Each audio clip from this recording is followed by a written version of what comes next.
Hey guys, it's Surya and today's Monday. So today we're going to learn how to solve the gear shift. Well, this cube actually goes by many names. Some call it the gear cube 2 by 2 because 1 2. Some call it the gear drift, gear shift. I just call it the gear shift because it shifts like this. So I'm going to explain that in a second. So let's go.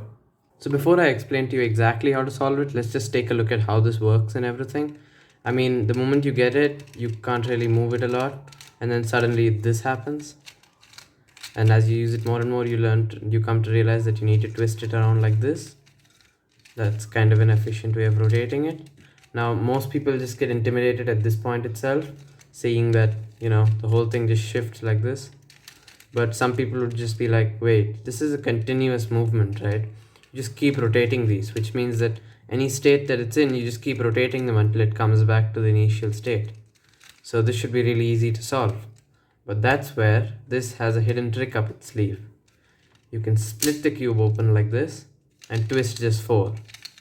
Now this completely changes things, of course, because you can just twist this here, and then you can twist it, you can lift it up this way, do this, and then you can lift it up this way, do this. But then again, it only allows you to lift one at a time, so you can't just pull everything apart, align all the gears, and then push it back in. So that would be tough. But a good thing about this is that since its solution is really theoretical and all, like it involves twisting gears and stuff, there isn't exactly any sort of cube notation for this, as far as I know, of course. So I mean, it's just going to be really theoretical. You don't need any sort of cube notations. It's all going to be in terms of pull the front out, or push it back in, or pull the right side out, or twist this one round, something like that. So anyway, now that we know that, let's get into how to solve this. This looks very confusing. I mean, you can just keep trying to rotate it, but the chances of it getting solved just by rotating it like this is very low. So let's not do that. We don't want to take things on chance. So anyway, so we're going to do this layer by layer as usual. So we're going to solve this layer first, or any layer really, and then we'll do the next one. So first, let's just align two pieces, any two. Now usually for the first layer, I go with something with a color that really stands out. So over here, I'm going to go with yellow since it really stands out. So this would be the yellow side, since only these 4 gears have the color yellow. So they all intersect on this side, which means that you can't have yellow there, since you can't exactly turn these around. So yeah, yellow's over here. So first let's match 2. Now you may say, okay, fine, let's split it like this and keep rotating this until these two get matched. Oh, what a coincidence, they did match. But alright, fine, maybe there's some state where it's not matched like this. It can take a while to just open this and keep rotating it. So I have another idea for you. Just take this, split it like that, like this. Just forget about these two for a second. Just align these two. Just align these two and push it back in. So now we have 2 solved pieces. Now we just pull this apart here, bringing these two to the side. Now just keep rotating this until these two get solved. That's all you need to do. Let's check. Now what you can do, this big gear is, well, bigger. So when this goes through one revolution, this goes through many. But this needs to be being over here. I mean, this needs to be here for this to also be solved, if that makes sense. So I mean, what I'm trying to say is there's no point moving this tiny little gear many times, since it wastes time and energy. This moves really slowly because of that. So let's hold this and just turn it every single time. So each round, let's just check if it matches or not. Does it match here? Oh yes, it does, but imagine it doesn't. Does it match? No. No. Nope. Nope. Nope. So that's all you gotta do. Just keep doing it until it gets solved. Ooh, wait a second, wrong color. There you go. No. No. I may have already passed it. There you go. Back. So with that, we've solved one side. Now let's get into solving this layer. So this layer is made up of multiple steps. The first would be to match 2 adjacent gears, or cogs as they're called, and then the next step would be to fix the last 2 gears. Anyhow, I mean, sometimes they would be solved, sometimes one would be solved and the other would be jumbled. Sometimes both would be jumbled, but that's the steps. So first we need to solve any two. So what we do, we finish this layer. So let's split these. Now the bottom, this layer here, the solved layer, is completely unaffected by our movements. So let's just keep twisting this until we find two that match. Now in this, you can't just keep turning the big cog. You can use the big cog if you want, but just be careful. You might actually just pass the solved thingy. Now here it looks like it's solved the moment you get here. We have orange here, it looks solved, but no. Just be careful. You can come across the situation, but don't fall for it, because over here you can see that the colors don't match, and this side is really the orange side. So these two gears may match here, but they're supposed to be matching over here. So it's not the same thing. So just watch out for that. Anyway, let's just keep rotating. Oh, there you go. We found two, but again, it's a trick. It's supposed to match over there, not there. Let's continue. And there you go. We found them. Sometimes you'll have to turn them a lot of times, but here I just happen to find it here. Just one coincidence after another. So there you go. These two have been solved. It's that simple. Now let's go on to the last step, which would be aligning this big and small cog. Okay, so when solving these, I mean, sometimes you can get a state where this one's solved, this one's scrambled, this one's solved, this one's scrambled, both are scrambled, both are solved. You can get different things. If both are solved, then you're lucky, you're pretty much done. Congratulations. But if you have one or two of them, then this is where you need to be. So first I'm going to show you how to solve this small cog.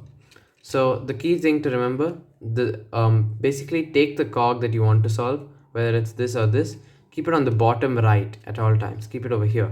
So I'm doing the small cog first. It's always easy to do that. And keep it over here. Okay, like this. Now just take a look at how many times it needs to rotate, clockwise or anti-clockwise, such that, you know, it's going to get solved. So let's take a look. This needs to move clockwise once. This cog here, this cog tooth thingy, this stick, I don't know what you call it, needs to go there. Needs to go one step clockwise. Just keep that in mind. Now here's what you do. You pull the front out. You just hold the cube like this and just pull it like that, such that it's split like this. And now just rotate this clockwise, such that the gear above it moves once completely. So just do that. So it needs to move in this direction. This has not moved one round yet. We need this to come back here. Let's do that. And there you go, it's back. Now push it back in and pull out the right side like this. Do the same thing again. Rotate this such that this moves exactly one round.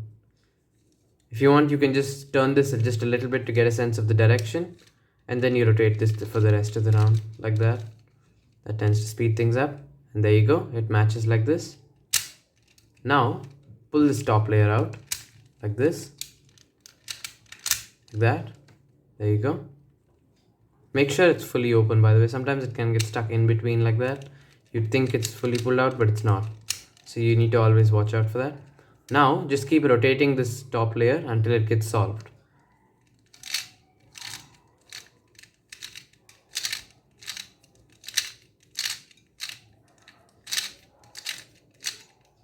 There you go. That's it. Now let's go on to the last step, which is solving the big cog. Now in solving the big cog, you just do the exact same thing as the little cog, but with one tiny difference. So first, as usual, you look at how many turns this needs to make. So in this case, this needs to go 1, 2, 3, 4 times. It needs to move 4 times. So you hold it on the bottom right, pull the front out, rotate this such that this moves 4 times, right? Well, not exactly. You need to actually divide that number by 2 and make sure this moves exactly those many times. So if this needs to move 4 steps, you need to pull this out, rotate it such that this turns 2 times. 4 divided by 2 is 2. Now you may wonder what happens if we get a 1 or a 3. I'll explain that in a second. So let's just take this to be 4. So it needs to move 4. 1, 2, 3, 4. So let's pull out the front. Same thing as before. Move this such that this moves twice. So that's 1. And that's 2. Push it back in, pull out the right side, same thing again. That's 1 and that's 2. There you go.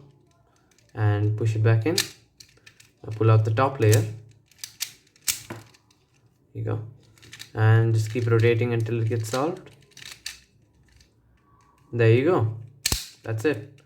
Now if you ever get a situation where this needs to just move once, let's look into that now. So here, this one cog needs to move anti-clockwise once. Just once. So what do we do here?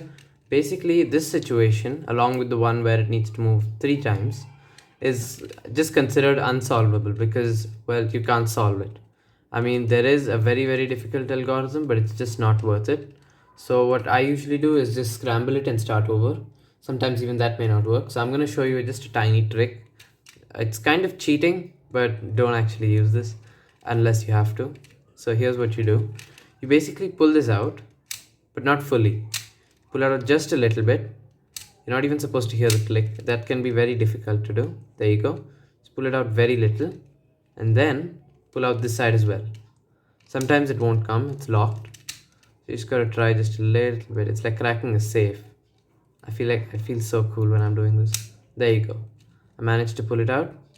And once you pull this out, go and pull this out even further. So now what we've done, we've split off groups of 2. So these 2 here are completely split off. These 2 are split off. These 2 like that.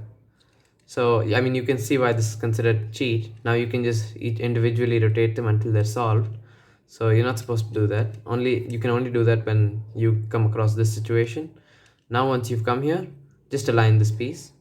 It's okay if this small cog gets misaligned. Small cogs can be solved no matter how they are. So let's do that. Just take it and twist it into place. There you go. And now push it back in and solve this one. Let's take a look. Needs to move anti-clockwise once. So this needs to move 1 round.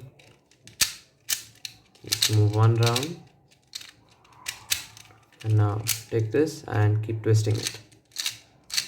And there you go. So congratulations, you've solved the gear shift or gear drift or gear cube 2x2. So hope you enjoyed this.